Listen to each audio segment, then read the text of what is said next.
गौशाला में ठाकुर जी जाते हैं और बैठी भई गैया के सींग पकड़ लें, थोड़ा थोड़ा चलना सीख गए ठाकुर जी, और थोड़े थोड़े चलते भय गौशाला में जामे और गैया के सींग पकड़ लें, और सींग एक तरफ से लाला पकड़े, एक तरफ से बलदाऊ दादा पकड़े, और दोनों पकड़ कर ये सींगन को जैसे ही हिला में गैया थोड़ी देर तो अपना सिर मटकाती रहे, थोड़ी देर में जैसे ही गैया को नेक थोड़ा लगे कछु तो गैया खड़ी है जाए, और जैसे ही गैया खड़ी हो गए सींग पकड़े गए ठाकुर जी ऐसे लटक जाएं, फिर कहेंगे दाऊ दादा झूला बन गो, झूला बन गो, झूला बन गो, अब यहाँ पे झूलेंगे हम। और फिर गैया जहां जहां झूलती है दौड़ती है, ठाकुर जी सींग पकड़ करके ऐसे झूला बन करके घूमते हैं। रोज ठाकुर जी पहुंच जाते हैं। एक दिन गैया बोली आज आन दो, आज इन्हें मजो चकाऊंगी मैं। जैसे ही ठाकुर जी गए, ठाकुर जी आके सींग पकड़े, जोर जोर से हिलाई, सो गैया सब जगह ठाकुर जी को नेक देर, तो ठाकुर जी किल किल करके हंसे, बड़े खुश हो में। इतने में गैया लेके गई कहां, जहां 9 लाख गैयाओं का गोबर भंडार 9 लाख गैया है नंद भवन में, गोबरन के बीच में ले गई, और जैसे ही गोबर के पास गई गैया ने जाके जोरते अपना सिर घुमायो, सोई ठाकुर जी को हाथ छूटने लगो। ठाकुर जी बोले ए गैया गैया तू हमें मारे मत, देख मेरा हाथ छूट जाएगा, मैं गोबर में गिर जाऊंगा। गैया बोली यही तो चाह रही हूं मैं, तुम गिरो एक बार। और जैसे ही ठाकुर जी को हाथ छूटो, कंठ कंठ तक ठाकुर जी गोबर में धंस गए। अब जब गोबर बहुत कठोर होता है, अगर खूब संख्या में गोबर हो उसके अंदर आप प्रवेश कर जाओ तो निकल नहीं पाओगे। ठाकुर जी फंस गए, मुंह बाहर है, बाकी सब भीतर। वहीं से चिल्ला रहे मैया, ओ मैया देख तेरी गैया ने मोह मारो आज। मैया जैसी आवाज सुने दौड़ के जावे, कहां है लाला? ठाकुर जी के मैं यहां हूं गोबर में। मैया जाकर के जैसे ही देखे गोबर में धसे भये ठाकुर जी, ए रे लाला तो को कितनो नवाओ, कितनो दुबाओ, कितनो सजाओ, गोबर में ही आके खेले। मुझे तो लगे तू पूर्व जन्म को सूकर दिखे, आजा बाहर आ। मैया जैसे ही ठाकुर जी को बाहर निकालती है तो मैया गोद में नहीं लेती लाला को, गोबर लग रहा ऐसे लेके चलती है। ठाकुर जी के मैया मुकु अपने हृदय से लगा ले। मैया बोली रहने दे, तो पे गोबर लगो, मैं ना लगा रही। ठाकुर जी बोले अब मैया मुकु अकेलो स्नान कराई देगी, और अकेले स्नान करवे को मेरा मन नहीं है। अच्छा एक गोपनीय बात बताएं, आप सब लोग मध्य प्रदेश में रहते हो, यहां पर ये महाकाल की भूमि है, ये ओमकारेश्वर भगवान की भूमि है, जो 24 घंटा नहाते ही रहते हैं। और एक हमारे यहाँ ब्रज के लाला, इन्हें नहावे तो बहुत डर लगे, बहुत कम नहावे। ठाकुर जी के स्नान तो षोडश उपचार होते हैं, पंचामृत अभिषेक सब जगह होता है, पर ब्रज में तो वस्त्र गीला करते हैं, गीला करके ठाकुर जी के गाल पहुंच देंगे, माथों पहुंच देंगे, नाक पहुंच देंगे, होठ पहुंच देंगे, हाथ पहुंच के, पैर पहुंच के, कपड़ा पहना के तैयार। अरे हमारे ब्रज में तो फिर भी पहुंचते हैं। जगन्नाथपुरी में क्या होता है, जगन्नाथ भगवान के आगे जगन्नाथ भगवान के समान बड़े बड़े शीशे रखे जाते हैं, और शीशे में जब ठाकुर जी का प्रतिबिंब आ जाता है, ठाकुर जी की प्रतिबिंब दिखने लगता है, तो शीशा पे ही पानी मारते हैं, जय जगन्नाथ जय जगन्नाथ, जगन्नाथ जी स्नान कर लिए। साल भर प्रतिबिंब में स्नान करते हैं जगन्नाथ जी। अभी स्नान पूर्णिमा आ रही है, संभवतः 13 या 14 जून की होगी स्नान पूर्णिमा। साल में स्नान पूर्णिमा वाले दिन जगन्नाथ जी स्नान करते हैं, क्योंकि उस दिन जगन्नाथ जी का प्राकट्य दिवस है, और उस दिन जगन्नाथ जी एक साथ नहाते हैं, 100 100 200 जाने कितने घड़े पानी भर के आते हैं, उनसे स्नान करते हैं। साल में एक बार स्नान करते हैं, सोई बीमार पड़ जाते हैं, बुखार आ जाता है जगन्नाथ जी को। 15 दिन के लिए मंदिर बंद होता है जगन्नाथ जी का। ठाकुर जी को औषधि दी जाती है, काढ़ा बना बना के पिलाया जाता है, क्यों? नहा के ठाकुर जी बीमार हो गए। ऐसे हमारे ब्रज के लाला है। ठाकुर जी ब्रज के हैं ना, इसलिए लाला की तरह ही रहते, वहां परमात्मा की तरह नहीं रहते। फिर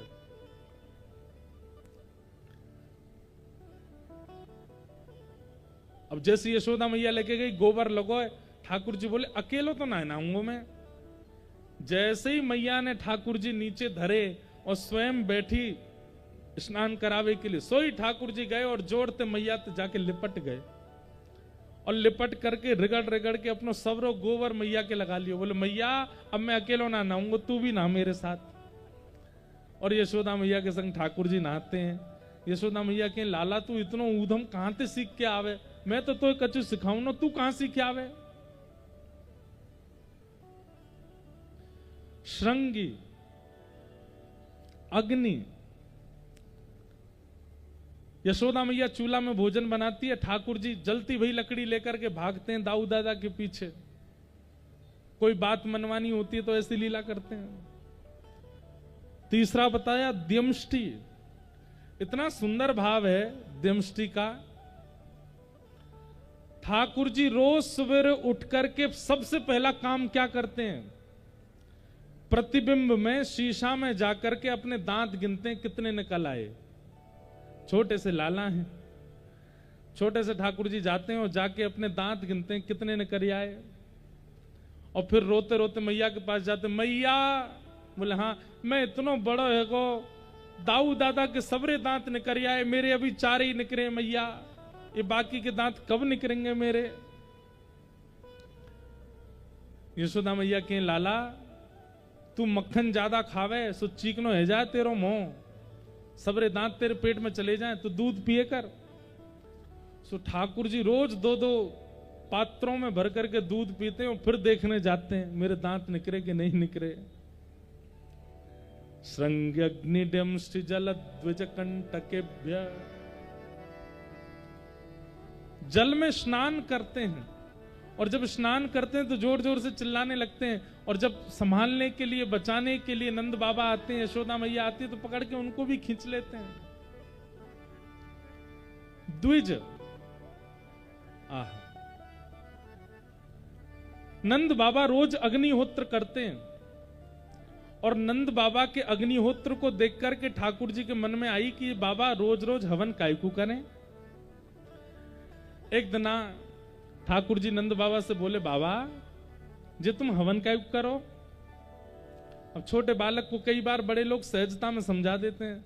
नंद बाबा ने की लाला अग्निदेव को प्रसन्न करवे से सब मनवांछित इच्छा पूरी हो मैं, या मारे मैं अग्निदेव को प्रसन्न करूं हवन करके। ठाकुर जी दौड़ करके अपने सखान के पास गए, मधुमंगल श्रीदामा तन सुखा मन सुखा धन सुखा सुबल तो सबके पास जाकर के ठाकुर जी बोले भैया मेरी बात सुनो, आज मैंने नंद बाबा से पूछी और नंद बाबा ने मुंह को एक बहुत जोर को तरीका बताया मनवांछित इच्छा पूरी करवे को। मधुमंगल श्रीदाम बोले लाला कौन सी मनवांछित इच्छा। ठाकुर 3.5 बरस के लाला छोटे से, और छोटे से ठाकुर जी अपने सखान पे कह रहे हैं मैया को तो चिंता है ना रही, बाबा को तो मेरी चिंता है ना, लेकिन मो को मेरी बड़ी चिंता है रही है कि मैं बूढ़ा है तो जा रहा हूं, मेरो ब्याह कब होएगो। 3.5 बरस को हैगो मेरो अभी तक ब्याह ना है भयो। अब भैया मैं आज सो यज्ञ प्रारंभ करूंगो और यज्ञ ते अग्नि भगवान को प्रसन्न करके कहूंगो मेरो जल्दी जल्दी ब्याह करावे। छोटे से लाला सब ग्वाल बालों को लेकर के बैठ गए और अग्नि प्रज्वलित करके सूखे पत्तों की अग्नि जला करके और उसी में ओम नमः स्वाहा कुछ भी उल्टा सीधा बोल करके हवन कर रहे थे। इतने मधुमंगल बोलो लाला यज्ञ करवे के बाद ब्राह्मण भोजन करायो जाए। अब यज्ञ तो है गो, ब्राह्मण भोजन कौन कराएगो।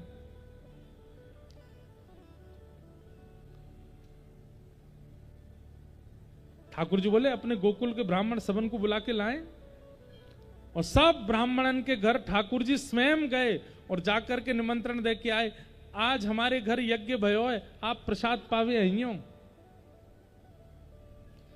हमारे घर यज्ञ भयो है, आज आप जरूर भोजन करवे अहियो। सब ब्राह्मण मन में विचार करते हैं नंद भवन से निमंत्रण आ रहा है तो भैया 56 भोग बने होंगे। सब ब्राह्मण सुबह से भूखे प्यासे शाम को नंद भवन पहुंच जाते हैं और नंद भवन में इतने सारे ब्राह्मणों को देख के यशोदा मैया कहती है, अरे इतने सारे विप्रदेव आए हैं, कैसे आनो भयो हमारे पास। ब्राह्मण देवता बोलते, मैया आज तुम्हारे यहाँ यज्ञ भयो है और वह यज्ञ को हमको निमंत्रण मिलो है, हम सबरे प्रसाद पावे आए हैं।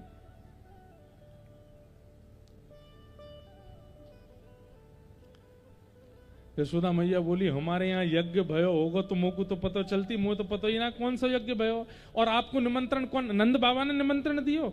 ब्राह्मण बोले, नंद बाबा ने नहीं दियो, आपके नेक्स्ट से लाला आए हमारे पास निमंत्रण देवे। मैया बोली, और वाकी बात तुम मान के चले आए। नेक्स्ट सो छोरा है, वो कहां जाने, वाह काय को भेजूंगा मैं निमंत्रण देवे। लेकिन अब आप सब आ गए तो खाली हाथ तो मत जाइयो, कछु पवाऊंगी, लेकिन पहले या लाला है तो ढूंढू है कहां। ढूंढते ढूंढते यशोदा मैया गई तो नंद भवन के पीछे ठाकुर जी खेल रहे हैं। जैसे ही यशोदा मैया वहां पहुंची, लाला ओ कन्हैया यहां पे आ। ठाकुर जी ने जैसी देखी यशोदा मैया बुला रही, पर यशोदा मैया के पीछे सबरे ब्राह्मण खड़े हैं जिनको निमंत्रण दे के आए। ठाकुर जी बोले, हे मधुमंगल, हमने तो झूठे को निमंत्रण दिया, तो सांची को आगे सबरे। हमें तो यूं लगी बालक मान के हमारी बातें समझेंगे कि तो बालक बोल रहे हैं, ऐसे ही बोल रहे हैं, लेकिन ये तो सांची को आएंगे सबरे। ठाकुर जी गए, बोले हाँ मैया बता। मैया बोली, अरे उद्मी, सबरे ब्राह्मणन को निमंत्रण दिया है और सबरे अपने अपने घर ते चले आए, अब का पवाऊं इनको मैं। कौन सा यज्ञ भयो हमारे यहाँ और कौन से भंडारो भयो हमारे यहाँ, इनको कहां पवाऊंगी अब मैं। ठाकुर जी धीमे से सब ब्राह्मणन को देख करके बोले, मैया मेरी तेरी सौगंध खा के कह रहा हूं, मुझे तो जो ना पता इनको घर कौन सी गली में, सब झूठ बोल रहे हैं, ऐसे चले आए हैं, मैंने ना बुलाए जे। ऐसे हमारे ठाकुर जी हैं।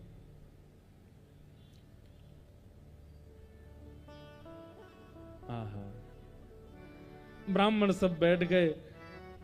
ठाकुर जी बोले, मैया जैसे हमारो यज्ञ खेल खेल को भयो, ऐसे इनको भोजन भी खेल खेल को ही करवाए दे। इनके हाथ में दोना पत्तल पधराए के कह दे, ये लो मोहन थार, ये लो मेवा बाटी, ये लो पूड़ी, ये लो सब्जी।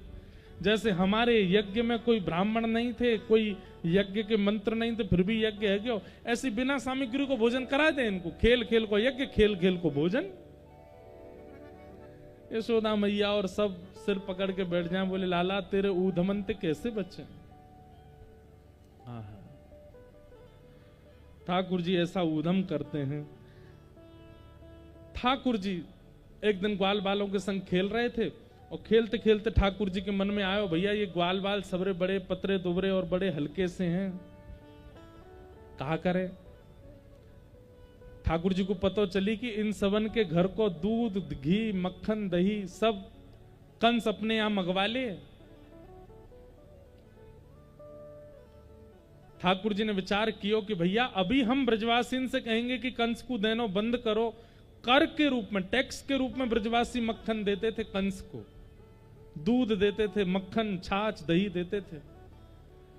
ठाकुर जी ने विचार किया कि अभी तो ये ब्रजवासी मेरी बात मानेंगे नहीं, तो अभी कहा करूं, ये दूध घी दही मक्खन मथुरा जावे से कैसे रोको जाए। तो ठाकुर जी ने चोरी करना प्रारंभ किया और घर घर जाकर के ठाकुर जी चोरी करने लगे।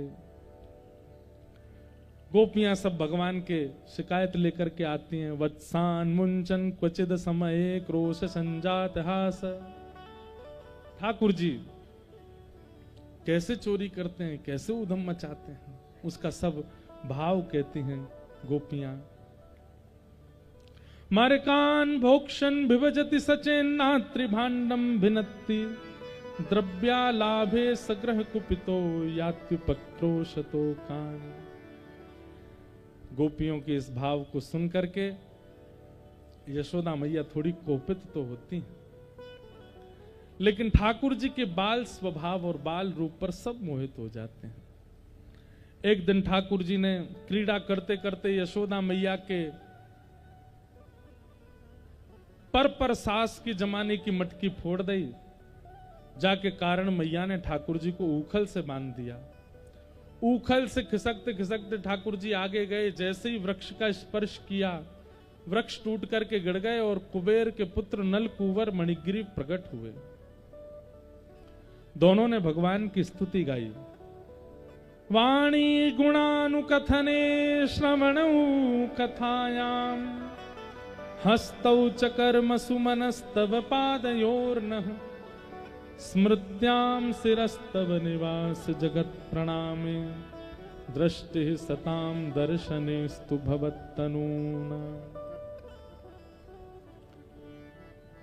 भगवान की स्तुति गाने लगे नलकुंवर मणिग्रीव। दोनों ने भगवान की स्तुति गाई। भगवान ने उनको मुक्त किया। यशोदा मैया ने नंद बाबा से कही कि अब हमको गोकुल से जाना चाहिए, और सब ब्रजवासियों सहित ठाकुर जी गोकुल से वृंदावन को प्रस्थान कर गए, वृंदावन को निकल पड़े। वृंदावन में जाकर के विविध लीलाएं ठाकुर जी ने की। सबसे पहले तो अघासुर नाम के एक राक्षस का वध किया। ब्रह्मा जी को मोह हो गया था ठाकुर जी के लीला देख करके, संशय हो रहा था कि ये श्री कृष्ण तो नहीं है। ठाकुर जी की लीला पर संशय उत्पन्न होते ही यहां ब्रह्मा जी ने भगवान के समस्त मित्रों का, सखाओं का हरण कर लिया, ग्वाल बालों का हरण कर लिया, और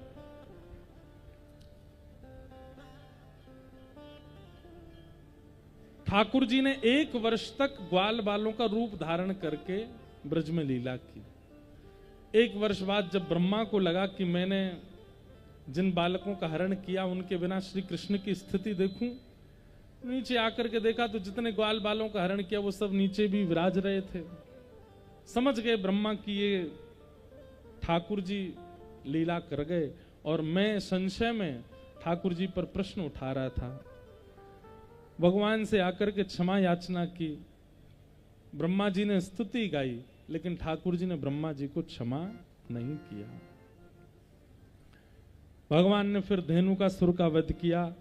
धेनुकासुर के वध के पश्चात ठाकुर जी की गौचारण लीला आदियों का वर्णन किया गया। ऋतुओं का वर्णन करते हुए वहां वेणु गीत का भाव आता है, जहां ठाकुर जी वन में जाकर के वेणुनाद करते हैं, और उस वेणुनाद को सुनकर के समस्त गोपियां ठाकुर जी की रूप माधुरी का अनुभव करती हैं। अक्षणवताम फलमिदं न परम वेदाम सख्य प्रसून वक्त्रं व्रजेश सुतयो रणुवेणुजुष्टं यैर्वानिपीतमनुरक्त कटाक्षमोक्षम। गोपियां कहती हैं, एक बात बहुत ध्यान से सुनिएगा, फिर हम गोवर्धन लीला की ओर चलेंगे। नेत्रों से आपने सब देख लिया, लेकिन अगर श्री कृष्ण को नहीं देखा तो इन नेत्रों को पाने का कोई साफल्य नहीं है। गोपियां कहती हैं ब्रज की, कानों से सब सुन लिया, लेकिन कभी श्री कृष्ण के मधुर स्वर को नहीं सुना, तो इन कानों को पाकर के आपने इनका अभिप्राय सार्थक सिद्ध नहीं किया। इन हाथों से सबका स्पर्श किया, लेकिन कभी श्री कृष्ण के श्री अंग का स्पर्श नहीं किया, तो आपने स्पर्श सुख पाया ही नहीं। भैया, अभिलाषा एक रखिए कि अब भक्ति मार्ग में हम आगे बढ़ रहे हैं, तो अब हमारी अभिलाषा ये हो कि हमारी समस्त इंद्रियों को कृष्ण अनुभव हो। एक बार नेत्रों को देखें, एक बार कानों को सुनाई दें, एक बार हाथों को स्पर्श हो। हमारी इच्छा ही नहीं होती है, इसलिए हमारी भक्ति पुष्ट नहीं हो पाती। गोपियां वेणु गीत में ठाकुर जी के मधुर मधुर रूपों का वर्णन करती हैं। ये सब गोपियां अब ठाकुर जी को पति रूप में प्राप्त करने के लिए कात्यायनी की पूजा करती हैं। ठाकुर जी वहां आकर के इन सब गोपियों को शरद पूर्णिमा पर मिलने का संकेत करके जाते। एक दिन ठाकुर जी गऊ चरा करके लौटे तो पूरे ब्रजमंडल में देसी घी की सुगंधी आ रही है, सब जगह 56 भोग बन रहे हैं। लाला जैसे ही गए, सब जगह 56 भोग देख करके ठाकुर जी नंद भवन पहुंचे तो मैया भी बना रही है। ठाकुर जी जैसे ही भीतर घर में प्रवेश किए, मैया बोली दूर दूर दूर दूर दूर, भीतर मत आइयो। ठाकुर जी बाहर ही रुक गए। कहा भय हो मैया? बोले तू गैया चरा के आयो, हाथ पाम धोए ना है तेने, भीतर आ जाए को जय जय के काजे भोग बननो यहाँ पे, बाहर रहे। ठाकुर जी बोले कौन जय जय, और ये 56 भोग कौन के काजे बननो है? यशोदा मैया बोली अपने बाबा से जाके पूछ। ठाकुर जी नंद बाबा के पास गए और बोले बाबा जी सब ब्रजवासी कौन के काजे भोग बना रहे हैं जी, जय जय कौन है? तब नंद बाबा ने बताई, बोले लाला हमारे कुल देवता पर्जन्य भगवान श्री इंद्र हैं। हम सब खेती बाड़ी करते हैं तो हम साल में एक बार 56 भोग बना करके उनको भोग लगावें, ताकि वो प्रसन्न रह के हमारे खेतन में अतिवृष्टि अनावृष्टि ओलावृष्टि ना कियो करें, ताकि हमारा अनाज बढ़िया होए तो जीवन यापन बढ़िया तेज, या हमारे इंद्र की पूजा करें। ठाकुर जी बोले बहुत अच्छी बात ठाकुर जी ने कही कि कर्मणा जायते जंतु कर्मणैव विलीयते सुखम दुखम भयम क्षेमम कर्मणैवाभिपद्यते। पिताजी कर्म से ही दुख मिलता है, कर्म से ही सुख मिलता है। कर्म में इतना बल होता है कि बिगड़ती हुई स्थिति को सुधार सकता है। ये सुख दुख भय जरा व्याधि पीड़ा सब कर्म से ही प्राप्त होती हैं। व्यक्ति कर्म नहीं करेगा, देवताओं के भरोसे पड़े रहेगा, वो महा आलसी है। पिताजी हम सब लोगों को अपना कर्म करना चाहिए, देवताओं के भरोसे नहीं पड़े रहना चाहिए। अब मान लीजिए आपके 56 भोग से इंद्र तो राजी हो गया, लेकिन सूर्य नाराज हो गए तो? ठाकुर जी कह रहे हैं अगर सूर्य नाराज हो गए तो क्या होगा? इतनी जोर से तपा देंगे, फसल जल जाएगी सारी। इंद्र की प्रसन्नता धरी रहे अपनी तरफ, और सूर्य भी प्रसन्न हो गए, इंद्र भी प्रसन्न हो गए, वरुण नाराज हो गए तो, वायु नाराज हो गए तो, चंद्र नाराज हो गए तो, 33 कोटि देवता हैं पिताजी, किस किस को मनाएंगे आप? मेरे हिसाब से तो व्यक्ति को अपने कर्म पर निर्भर होना चाहिए। कर्म में बल होगा तो उसे सब प्राप्त हो जाएगा। और रही बात देवाराधन की, तो देवाराधन एक का करो और ऐसे का करो जिससे सबका आराधन हो जाए। ब्रजवासी बोले लाला हमारे ब्रज में एक ऐसा कौन है जाकी आराधना ते सबकी आराधना है जाए? ठाकुर जी बोले हमारे ब्रजमंडल में साक्षात नारायण गिरिराज रूप में विराजमान है, इनकी पूजा करो, गिरिराज जी को वंदन करो। सब ब्रजवासी बोले लाला और कहीं इंद्र नाराज है गयो तो? बोले अरे जिनकी शरण में जा रहे हो उन पर पूर्ण विश्वास करके जाओ। इंद्र देवता है, भगवान नहीं है इंद्र। और देवता भगवान के कार्यों को संपन्न करते हैं। परम इष्ट तो नारायण है और वही नारायण यहां पर गिरिराज रूप में विराजमान है। सब ब्रजवासी बोले लाला हमें कहां मिलेगो? बोले तुमने कभी इंद्र के दर्शन किए? बोले ना है। बोले गिरिराज जी के तुम्हें दर्शन होंगे, चलो। और सब ब्रजवासी अपने अपने घर से 56 भोग की सामग्री बना करके बैलगाड़ियों में सजा सजा करके श्री गिरिराज पूजने के लिए जा रहे हैं। आहा, आगे आगे नंदलाल चल रहे हैं, पीछे पीछे सब ब्रजवासी अपने अपनी बैलगाड़ी में 56 भोग लेकर के चल रहे हैं गिरिराज जी को पूजन करने के लिए।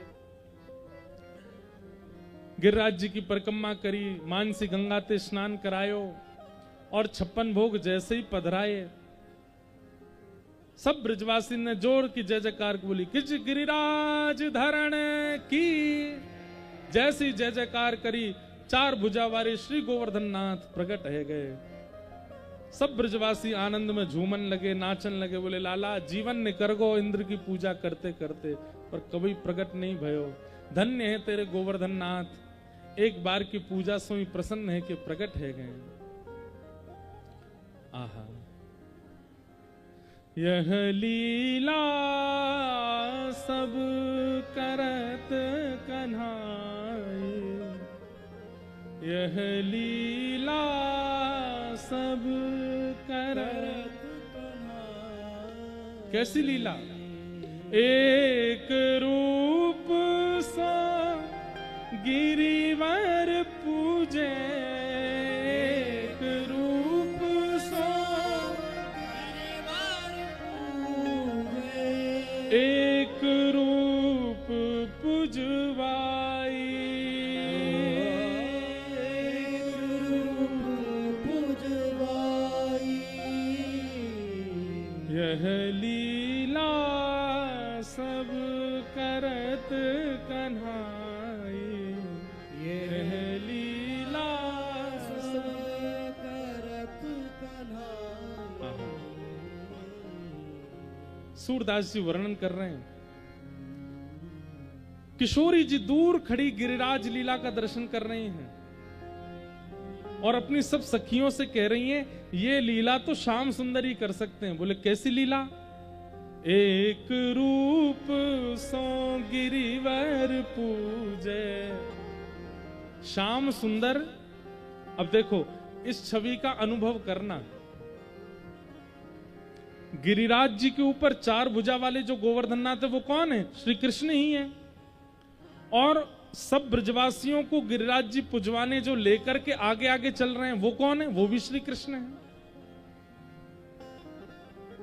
किशोरी जी कह रही हैं, अरे सखी, कृष्ण की आराधना ललिता करे, विशाखा करे, मधुमंगल करे, श्री दामा करे, ये तो मैंने बहुत देखो, लेकिन आज पहली बार देख रही हूं कि कृष्ण की आराधना कृष्ण ही कर रहे हो।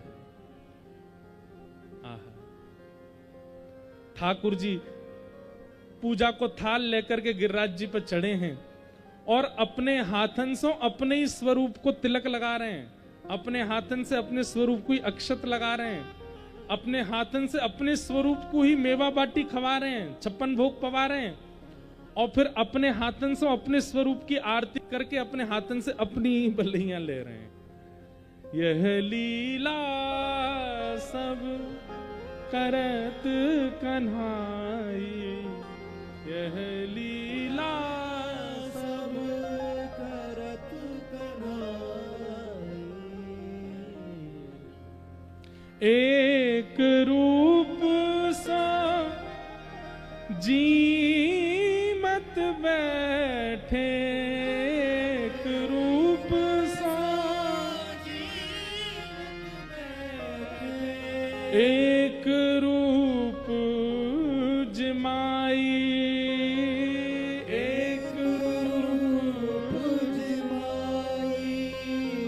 एक रूप से तो जीम रहे हैं, स्वयं पा रहे हैं, और एक रूप से जमा रहे हैं, अपने हाथन से ही पवा रहे हैं। और जो मुखिया होता है ना, वो और किसी की चलने नहीं देता। सब गोपियां अपने अपने घर की सामग्री लेके गिरिराज जी पर जैसे जाती हैं, ठाकुर जी कह रहे हैं एरी ऊपर मत चढ़े, पहले मोह दिखा का बना के लाइए। गोपियां कहें लाला हम तो जे बना के लाई हैं। ठाकुर जी कहें या को स्वरूप अच्छो ना, चल ले जा दूसरों बना के ला। ब्रजवासी सब गोपी कहें लाला ऐसा मत करे, हम अपने घर से बना के लाए हैं, गिरिराज बाबा खवाए दे। सब ब्रजवासी बड़े आनंद में हैं पहली बार। अरे मधुमंगल श्रीदामा पतो कहा कर रहे हैं, 4 भुजावारे गिरिराज जी के हाथन ने पकड़ के देख रहे हैं असली है कि नकली। 4 भुजावारे पहली बार देखे हमने। ठाकुर जी बोले दारी क्यों भग जाओ यहाँ से, जय जय प्रकट भयो, तुम क्या कर रहे हो? बोले ना लाला हम तो देख रहे कि असली हाथ है कि नकली है। मधुमंगल बोलो लाला एक बात बता। बोले कहा जी गिरिराज बाबा तेरे जैसो ही दिखे बिल्कुल। अरे श्रीदामा या नंद के लाला के 2 भुजा और लगाए तो ऐसा लगे कि यही गिरिराज बाबा का है। सब ब्रजवास बोले हाँ लाला बात तो सही कह रहा है।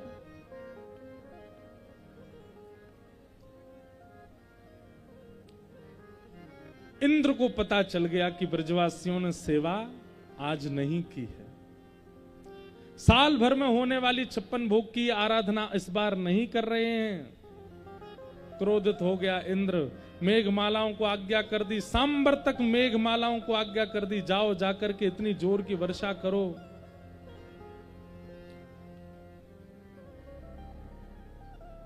ये क्या 56 भोग पधराए हुए हैं यहाँ पे?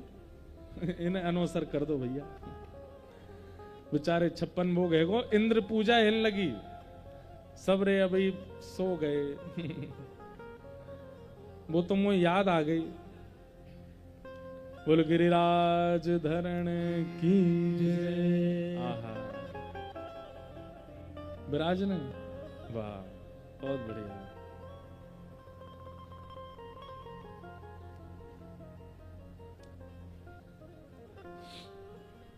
सब ब्रजवासी ने 56 भोग पधराए, ठाकुर जी ने प्रकट है करके प्रेम से पाए। इंद्र को पता चली, इंद्र ने जैसे ही मेघमालन को आज्ञा करी, गड़गड़ करके मूसलाधार बारिश होने लगी और ऐसे अस्त व्यस्त माहौल है गयो। पूरे ब्रजवासी सब दौड़न लगे, त्राहिमाम करके चिल्लाने लगे। तभी 7 बरस के ठाकुर जी ने 7 कोस लंबे चौड़े गिरिराज पर्वत को अपने बाम हस्त की कन्नी उंगली के नख पर धारण कर लियो। बोल गिरवरधारी गोपाल की। सब ब्रजवासी जाकर के गिरिराज जी के नीचे ठाड़े है गए। सब ने अपनी अपनी छड़ी लगा ली। ठाकुर जी गिरिराज जी धारण करके खड़े हैं। अब ये मधुर चर्चा जो हुई है वो तो हम कल सुनाएंगे, लेकिन गिरिराज जी नीचे पधरवा देते हैं। ठाकुर जी ने 7 दिन तक धारण किए और 7 दिन बाद गिरिराज जी को पुनः स्थान पर विराजमान कर दिया।